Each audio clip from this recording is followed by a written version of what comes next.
Bitcoin wasn't just introduced as a new asset. It was brilliantly marketed, not merely as an investment, but as a replacement for gold. It was branded as digital gold, Gold 2.0, and a technologically superior store of value. And for a long time, the narrative worked. When Bitcoin began gaining traction around 2011, gold had just peaked near $1,900 an ounce. Over the next several years, gold went sideways. Meanwhile, Bitcoin surged, especially from 2017 through the pandemic years.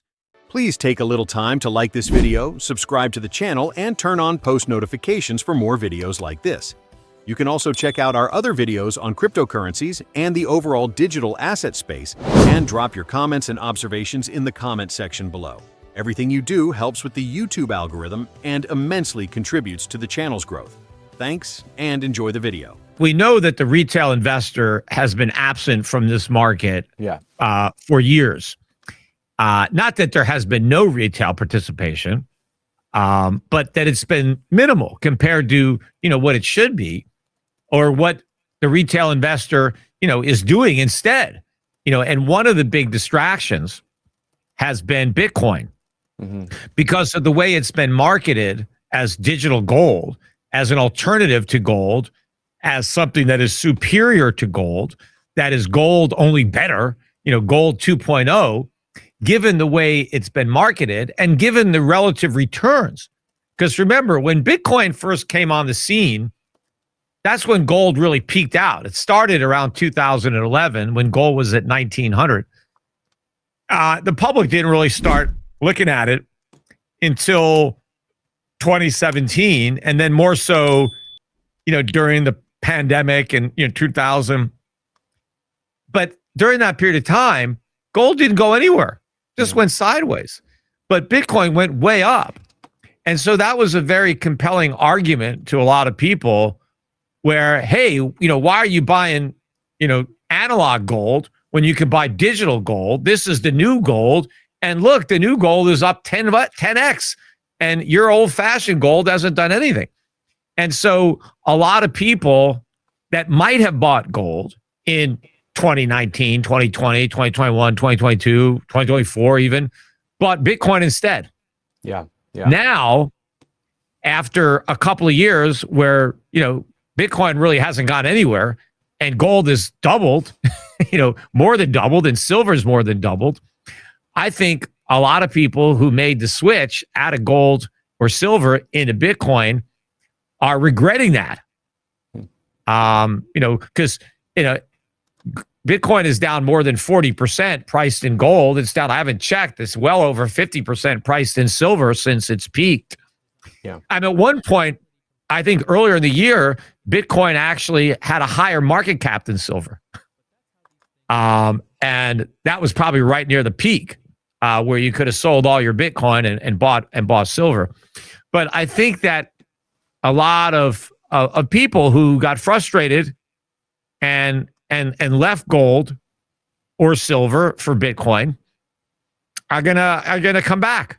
They're gonna go back to gold and silver. Now they're gonna take a hit in doing that, right? They're not gonna be able to buy back nearly as much gold and silver as they sold.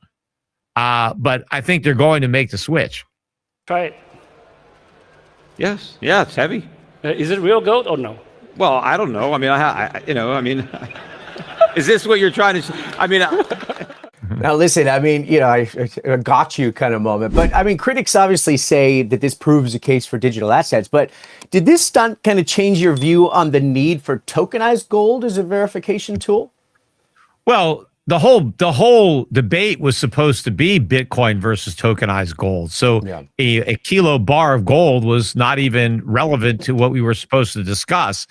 But yeah, if you're dealing in tokenized gold, it's just as easy to verify as Bitcoin, because they work on the same principle where there's a blockchain. And, if you get tokenized gold delivered, then it's legit, right? Immediately what it is. But as far as using physical gold as a medium of exchange, nobody is going to use just a kilo bar of gold. That gold bar is worth over $100,000. How am I going to, buy stuff with that, right?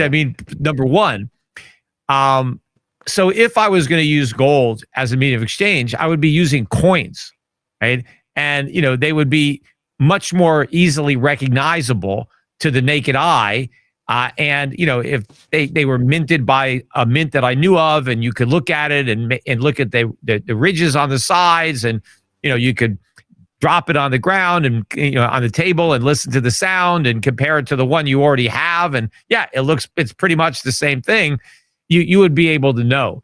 But nobody, is going to be handed a bar that, barely has any markings on it, that was kind of made by a private, mint, or not even a mint, whatever, fabricated, and it just has a weight on it. How would I know if it's legitimate? I mean, I'm sure it would have some gold in it, but I don't know if it has all the gold that it claims. I don't know, and especially when he's asking me like that, I'm thinking, what is it not? Is there something wrong here? He's trying to get me to say it's real gold and say, he's got some tungsten in it or something. I don't know. But the thing is, the Bitcoin community is so desperate to try to show that I lost a debate and that CZ won it, that's what they're going to play up. They're going to play that up as if it somehow invalidates gold and proves that Bitcoin is superior to gold, because I can't know for sure whether that big bar is actual gold or not. But if we're using tokenized gold, well, then of course we know. And, but the main difference between tokenized gold and Bitcoin is tokenized gold is actually digital gold. It represents ownership of real gold. Bitcoin represents ownership of nothing. So when you validate Bitcoin, you validate nothing. When you validate tokenized gold, you validate something. So there's a huge difference there. But no matter what happened at that debate, right? The Bitcoin community was going to say that I lost. There's some gold buyers there. Some people kind of like to have both, which at least is better than the people that just have Bitcoin and no gold at all. But no, I'm very popular at Bitcoin events. I have a lot of fans there. A lot of the people that own Bitcoin own it because of me. They don't own it because I told them to buy it. They own it because I helped educate them on economics, on money, on inflation, on central banks. And it's what they learned from me that ultimately led them to Bitcoin. And so, they credit me for that, but, they also enjoy my content. They followed me for a long time. And so, I got, there's a lot of overlap between, let's say, the Peter Schiff, audience and people who own Bitcoin. Even though I'm very critical of Bitcoin, there's still a lot of common ground there, where people like me. And then, of course, I'm the most famous Bitcoin critic. And people are hoping that they'll convert me one day. I'm the prize. Speaking, and they assume that I'm going to come around eventually. That's the problem. See, once you believe in Bitcoin and you actually believe in it, then you assume that everybody else will believe in it. I mean, most people in Bitcoin recognize that I'm not an idiot. They think I'm an intelligent guy. They just don't understand why I don't get Bitcoin. And they just assume that eventually I will. Because if they want to acknowledge the fact that here I am, a very intelligent guy who understands money and economics, yet I don't like Bitcoin, that forces them to maybe think, well, maybe if Peter Schiff doesn't like it, maybe there's something there. Maybe this guy knows something, right? They don't want to accept that. They don't want to accept that they could be wrong and I could be right. So they just assume that I'll come around eventually. Or some of them assume that I'm just pretending, that I'm a secret Bitcoiner and this is just my marketing, spiel. Or I've got some kind of ulterior motive. Like I'm trying to talk down Bitcoin so I could buy more of it. While inflation temporarily cooled when the Fed raised rates and reduced its balance sheet, that restraint is already gone. Monetary spigots are open again. Schiff predicts that by the final year of the current administration, inflation could exceed the 9.1% peak seen under Biden, a peak Schiff attributes largely to policies implemented earlier. In his view, the Fed remains the primary culprit. Political administrations come and go, but monetary manipulation is the constant. inflation is going up. I mean, pretty much got no way to go but up. I mean, the budget deficits are big and getting bigger. The Fed is cutting rates and doing quantitative easing.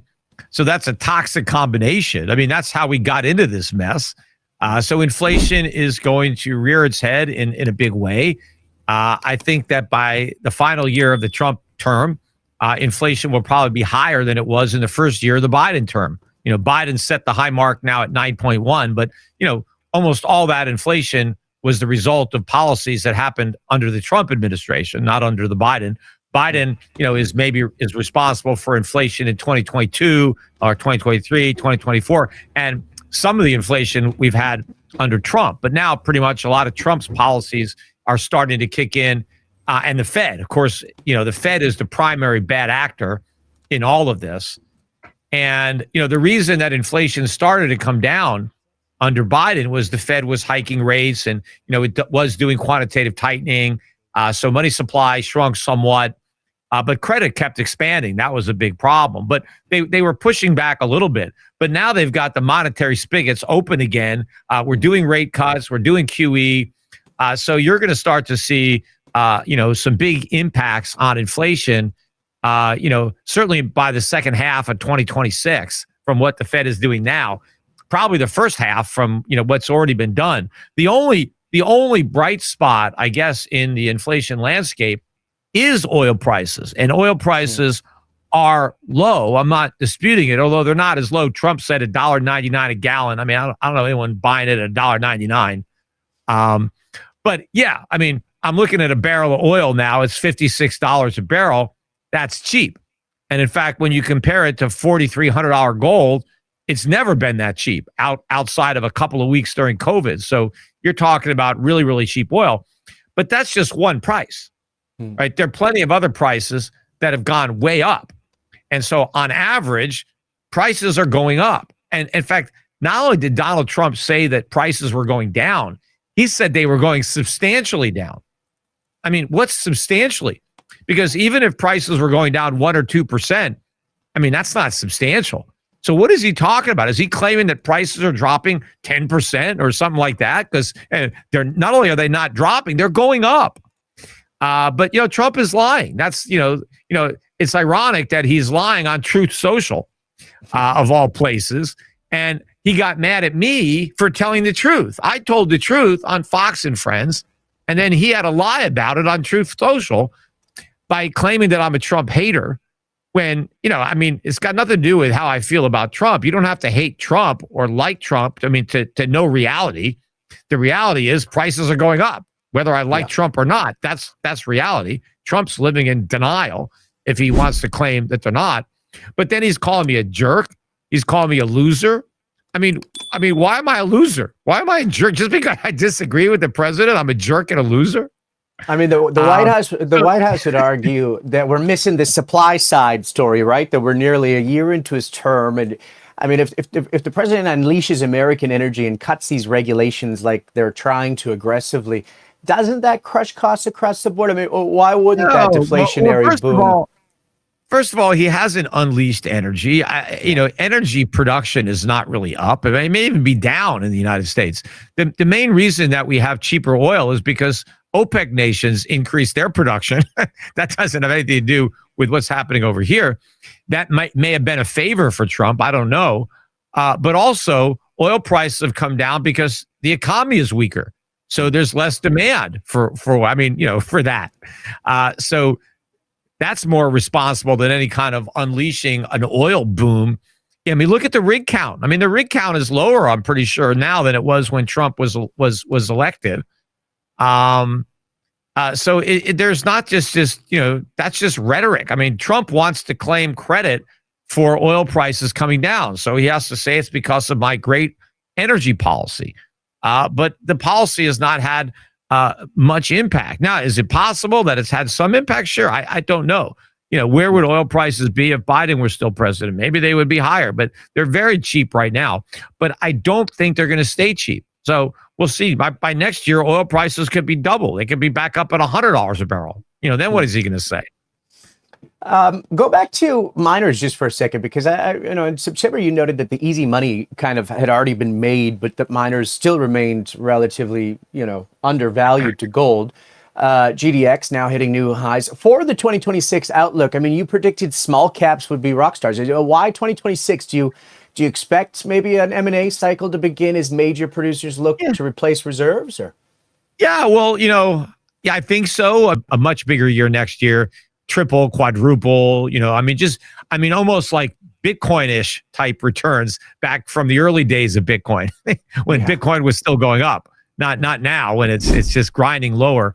And by the way, Bitcoin is grinding lower until it crashes, because that's what I think we're setting ourselves up for, is a big crash in Bitcoin, and maybe even led lower by strategy stock. That might be the catalyst that brings down the entire ecosystem. I mean, and it would be fair, I guess, because it was strategy buying that really powered the whole thing. I mean, Saylor has spent over $50 billion buying